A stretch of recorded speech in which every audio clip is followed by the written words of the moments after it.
हमीरपुर ज़िला के भोटा में चल रहे अस्पताल को अपनी सिस्टर ऑर्गेनाइजेशन को ट्रांसफ़र करने की अनुमति मांग रहे डेरा राधा स्वामी सत्संग ब्यास को राहत देने के लिए प्रदेश सरकार अपने अगले विधानसभा सत्र में बिल लाने जा रही है।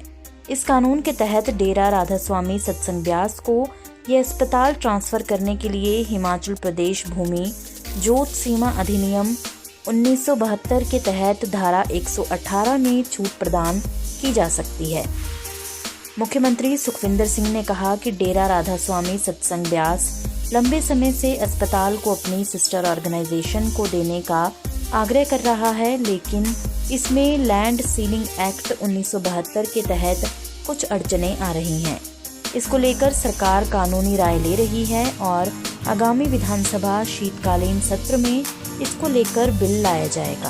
की जो लैंड है, भोटा हॉस्पिटल की जो लैंड है, वो राधा स्वामी ब्यास अपनी सिस्टर कंसर्न जो ऑर्गेनाइजेशन है उसको देना चाहती है। उसमें कुछ अड़चन 1972 का जो लैंड सीलिंग एक्ट है उसके तहत है, लेकिन हमारी सरकार ये विचार कर रही है, उसके लीगल एंगल को देख रही है।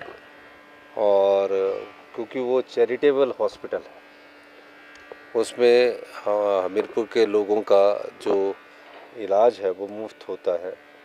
और वो सिस्टर जो ऑर्गेनाइजेशंस है उसको इसलिए ट्रांसफ़र करना चाहते हैं कि उन पर जीएसटी जो है वो तकरीबन जब वो इक्विपमेंट मंगाते हैं तो उस पर जीएसटी लगता है।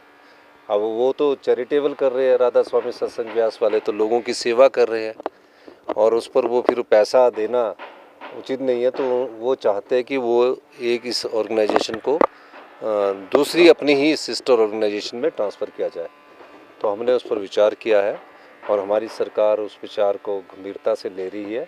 और हम चाहते हैं कि राधा स्वामी सत्संग ब्यास जैसी जो संस्थाएं हैं जो सेवा के माध्यम से जनता की सेवा कर रही है, तो उसमें कुछ लीगल एस्पेक्ट देखने के बाद इस लैंड सीलिंग एक्ट में कोई अगर प्रोविजंस किया जाएगा तो उसके लिए ऑर्डिनेंस लाने के लिए मैंने एक अधिकारियों की मीटिंग बुलाई है।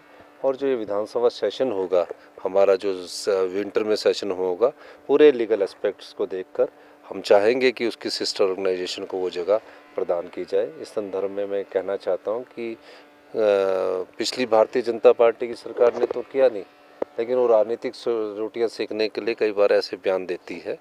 तो हम सभी संस्थाएं जो हैं जो जन सेवा में लगी है उनके कल्याणकारी के लिए अगर हमें कोई कानून में थोड़ा बहुत परिवर्तन करना पड़ा तो हम उस कानून में परिवर्तन करने से भी पीछे नहीं हटेंगे। वीडियो से जुड़े रहने के लिए धन्यवाद। हमारे चैनल को सब्सक्राइब कीजिए अभी।